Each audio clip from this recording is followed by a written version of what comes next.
Yes, नया chapter start करना है आज आपका इंडियन इको का chapter 2, goal of India's development. NCERT में ये चैप्टर और इसके बाद वाला चैप्टर एक साथ दे रखा है। जो मेरे नोट्स में है वो 2 और 3 है, एनसीईआरटी में वो पूरा मिलाकर 2 है। शायद आपकी बुक का ये सबसे बड़ा चैप्टर होगा, ठीक है, क्योंकि इसीलिए मैंने इसको स्प्लिट कर रखा है। इस चैप्टर में मैं इकोनॉमी के बारे में बताऊंगा, गोल के बारे में, फिर मैं आपको बताऊंगा 1950 से लेकर 1990 तक हमारी इकोनॉमी के क्या हालात रहे। लास्ट चैप्टर में हमने ये तो पढ़ लिया अंग्रेज हमें किस हालत में छोड़ के गए थे। लास्ट चैप्टर का नाम था Indian economy on eve of independence के वक्त हम कैसे थे। 6 सेक्टर पे हम लोगों ने बात करी, एग्रीकल्चर, इंडस्ट्री, फॉरेन ट्रेड और इंफ्रास्ट्रक्चर, ऑक्यूपेशनल स्ट्रक्चर और डेमोग्राफिक प्रोफाइल। ये 6 ही चीज़ों के ऊपर आगे भी बात चलती रहेगी। अभी तक तो हमने ये बात करी 47 में हम कैसे थे।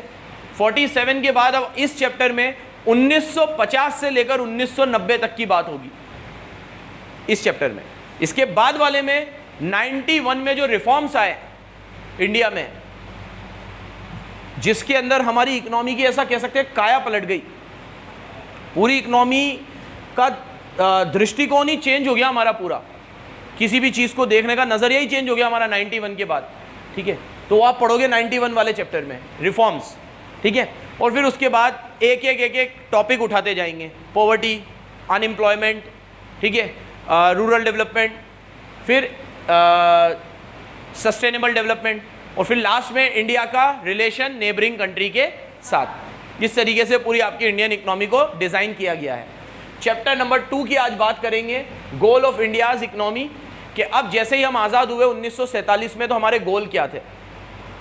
देखो, कोई भी देश जब आज़ाद होता है ना, तो उसको सबसे पहले अपना एग्जीक्यूटिव ढांचा तैयार करना पड़ता है, क्योंकि अभी तक हमारे जो भी मेजर डिसीजन थे वो ब्रिटिशर्स ही ले रहे थे। अब वो चले गए, तो हमारे यहाँ पे एक डेमोक्रेटिक सिस्टम तैयार हुआ, चुनाव हुए, प्राइम मिनिस्टर आए, अलग अलग एरिया से मेंबर ऑफ पार्लियामेंट चुन के आए, ठीक है, स्टेट इलेक्शंस, ये सारी चीज़ें। अब वो जब आए कुर्सी पे बैठे, तो अब उनको क्या करना था। तो हमारे ऊपर एक पूरे देश में हम लोगों ने देखा कि क्या हालत थी हमारी। लिटरेसी 16% थी हमारी, ठीक है, अनएम्प्लॉयमेंट अपने चरम पे था, एग्रीकल्चर की हालत बद से बदतर हो गई थी।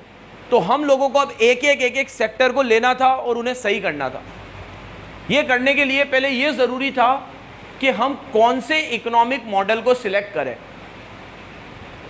आज से 75 साल पहले या 100 साल पहले 3 तरह के इकोनॉमिक मॉडल हुआ करते थे, कैपिटलिज्म, सोशलिज्म और एक इन दोनों का मिक्सअप। इसके बारे में थोड़ा बहुत पहले भी आपने कभी पढ़ा होगा, आज थोड़ा डिटेल में जानेंगे। 3 तरह की इकोनॉमी होती है पूरे वर्ल्ड में, कैपिटलिस्ट इकोनॉमी, सोशलिस्ट इकोनॉमी और मिक्स्ड इकोनॉमी। सुनते जाना बराबर से। पहली होती है कैपिटलिस्ट इकोनॉमी। कौन सी होती है? वर्ल्ड की बहुत सारी इकोनॉमी कैपिटलिस्ट थी, ठीक है, आज नहीं है, लेकिन एक ज़माने में 100 साल पहले, 150 साल पहले वर्ल्ड की मैक्सिमम इकोनॉमी क्या हुआ करती थी?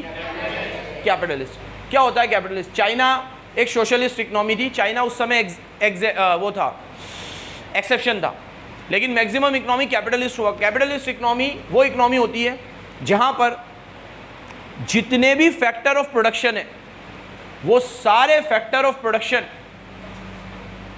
इंडिविजुअल लोगों के हाथ में होंगे। सरकार का कोई भी तरह का दबाव या कोई भी तरह का इंटरफेरेंस नहीं होगा। लैंड, लेबर, कैपिटल, एंटरप्रेन्योर, मशीनें, क्या माल बनाना है, किससे बनाना है, लेबर से काम कराए कि मशीनों से कराए, what to produce, how to produce, whom to produce, for whom to produce, सब तरह के इकोनॉमिक डिसीजन कौन लेंगे? इंडिविजुअल्स, कैपिटलिस्ट लोग, आपके और मेरे जैसे लोग। गवर्नमेंट का 1% भी इंटरफेरेंस, ऐसा बोलूं तो गलत नहीं है, गवर्नमेंट होगी ही नहीं, इंटरफेरेंस तो छोड़ो, नो गवर्नमेंट, नो गवर्नमेंट, ठीक है। इस तरह की इकोनॉमी को बोलते हैं कैपिटलिस्ट इकोनॉमी। क्या बोलते हैं? कैपिटलिस्ट इकोनॉमी, ठीक है। आगे आ जा बेटा, आगे आ जा।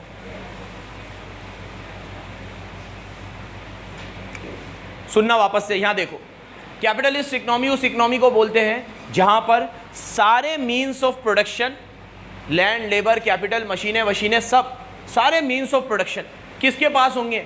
इंडिविजुअल के पास, कैपिटलिस्ट इंसान के पास। आप हम सब कैपिटलिस्ट है। क्यों कैपिटलिस्ट है? क्योंकि हम सिर्फ अपने प्रॉफिट पे ध्यान देते हैं, हमें दूसरी किसी चीज़ से मतलब नहीं है। आज ये सपोज करो मैं मार्कर बनाता हूँ, ये मार्कर मैं लेबर से भी बना सकता हूँ, मशीन से भी बना सकता हूँ, ठीक है। मैं मशीन से बना रहा हूँ तो सस्ता बन रहा है, तो मैं मशीन से बनाऊँगा। तो मैंने यहाँ 4 लेबर काम करती थी, मैंने चारों को निकाल दिया, मैंने कहा जाओ यहाँ से। वो बोले भाई साहब आपके 10,000 रुपये से तो मेरा घर चलता था, मत निकालो यार। मैंने कहा नहीं, तुम लोग तो बहुत महंगा बनाते हो, ये मशीन तो बहुत सस्ता बना देती है, मैं तो मशीन से काम करूँगा। इसे बोलते हैं capitalist approach. You work only for profit motive, आपको सोशल वेलफेयर से कोई मतलब नहीं है। सरकार काम करती है किसके लिए? सोशल वेलफेयर के लिए। सरकार 4 लोगों का काम होगा ना, 6 को लगाएगी, क्योंकि उन्हें रोजगार देना है। वो कभी भी काम मशीनों से नहीं लेंगी, वो किससे काम कराएगी? लेबर से। लेकिन आप और मैं, हम ऐसा नहीं सोचेंगे। हम कैपिटलिस्ट लोग हैं, हम बस पैसा कमाना जानते हैं। हम ये मानते हैं इतना पैसा मैंने लगा दिया, अब इससे मुझे इतना रिटर्न मिलना चाहिए। तो आपके और मेरे जैसे लोग होते हैं कैपिटलिस्ट लोग, और कैपिटलिस्ट इकोनॉमी में सिर्फ ऐसे ही लोग पाए जाते हैं जहां पर कोई सरकार होगी ही नहीं, ठीक है। सुनने में आज बहुत अजीब लगती है चीज़, लेकिन ये चीज़ 100 200 सालों तक एग्जिस्ट की है। और कैपिटलिज्म इकोनॉमी में सबसे बड़ा नुकसान क्या है? गरीब मरता ही चला जाएगा। Rich will become more richer and poor will become more. उनकी सोचने वाला कोई होगा ही नहीं। आज जैसे मैंने अभी क्या बोला, मेरे को ये चीज़ अगर मशीन सस्ता बना देगी तो मैं तो मशीन से बनवाऊंगा। अब मेरे यहाँ 4 लेबर काम करती है, मैं चारों को निकाल दूंगा, वो बेरोजगार हो जाएंगे, उनका घर कैसे चलेगा, मैं ये सब चीज़ें सोचूंगा ही नहीं, मेरा काम ही नहीं है सोचना। अब कैपिटलिस्ट इकोनॉमी ना होती, सरकार होती, तो यहाँ सरकार कानून बना देती, और उस कानून में लिखा हुआ होता आप किसी को भी बिना मतलब जॉब से नहीं निकाल सकते, तो मैं नहीं निकाल पाता। उस कानून में लिखा हुआ होता आप ये काम लेबर से ही कराओगे, मशीन आएगी नहीं इंडिया में, ये मशीन ही बैन कर देंगे हम। अब वो मशीन ही नहीं आएगी तो आपको काम किससे करवाना पड़ेगा? गवर्नमेंट का काम है ना यहाँ पे, तो गवर्नमेंट यहाँ पे क्या करती? संभाल लेती, होती तो संभालती। कैपिटलिस्ट इकोनॉमी में गवर्नमेंट होती ही नहीं थी, नहीं है, नहीं थी, ये तो खत्म हो गई सब कैपिटलिस्ट इकोनॉमी। आज कोई इकोनॉमी कैपिटलिस्ट नहीं है। आज हर इकोनॉमी में थोड़ा बहुत गवर्नमेंट का इंटरफेरेंस, और थोड़ा बहुत क्या, बहुत ज़्यादा होता है, और होना भी चाहिए। अगर आप सारी चीज़ें कैपिटलिस्ट लोगों के हाथ में छोड़ दोगे तो वो तो प्रॉफिट मोटिव के लिए काम करते हैं, ठीक है। नोच नोच के खा जाएंगे वो, सोशल वेलफेयर की धज्जियां उड़ा देंगे वो। देखो, पहली होती है capitalist economy. Capitalist economy is defined as an economic system, एक ऐसा system in which all means of production are privately owned. कौन ओन करेगा? And they are guided by self interest and profit motive. ये सारे शब्द मुझे चाहिए आपकी कॉपी में। 3 बातें बोली मैंने।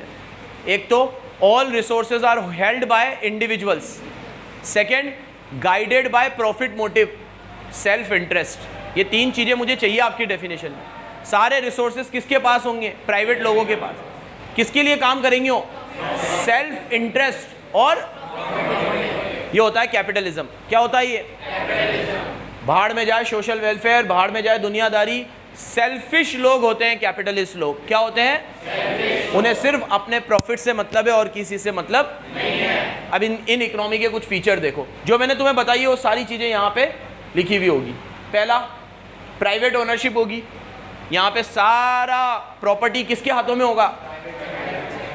आज सरकार जब प्राइवेटाइजेशन करती है तो लोग इसका विरोध क्यों करते हैं? अभी भारत पेट्रोलियम का हुआ, एयर इंडिया का तो हो ही गया, ठीक है। एयर इंडिया का भी जब प्राइवेटाइजेशन हुआ तो एयर इंडिया के कितने सारे एम्प्लॉय ने भूख हड़ताल करी, सड़कों पे भी उतरे, पार्लियामेंट में भी बहुत नाटक हुए, लेकिन फिर भी हो गया वो। तो मुझे एक बात का जवाब दो, क्या दिक्कत थी इनको? ठीक है, इनको जॉब इनसिक्योरिटी थी। इनको पता था प्राइवेट सेक्टर अंदर आएगा तो वो प्रॉफिट के लिए काम करेगा। प्राइवेट सेक्टर को पता है अगर ये काम 2 से हो सकता है तो वो 4 से नहीं करवाएगा, 2 को निकाल देगा। लेकिन सरकारी नौकरी, आज हम लोग सब, तुमने देखा होगा, सब सरकारी नौकरी के लिए मरते हैं। क्यों मरते हैं? वहाँ जॉब सिक्योरिटी होती है, वहाँ पे कोई आपको निकाल नहीं सकता।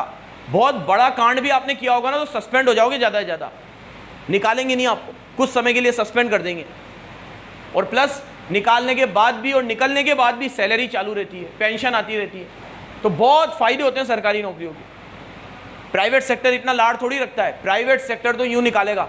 तो यहां पे सारी प्रॉपर्टी ही किसके पास होगी? प्राइवेट सेक्टर के पास। यहां प्राइस मैकेनिज्म चलेगा। क्या चलेगा? क्या होता है प्राइस मैकेनिज्म? मेरी तरफ देखो, कोई सी भी प्रॉब्लम हो, what to produce, how to produce, for whom to produce, कोई सी भी प्रॉब्लम, उसको हम प्राइस मैकेनिज्म से सॉल्व करेंगे। प्राइस मैकेनिज्म होता है डिमांड सप्लाई फोर्सेस से।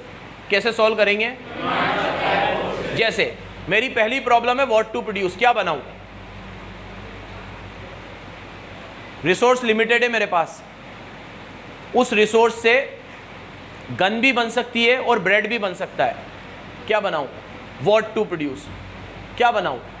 वो बनाऊंगा जिसकी डिमांड ज़्यादा आएगी।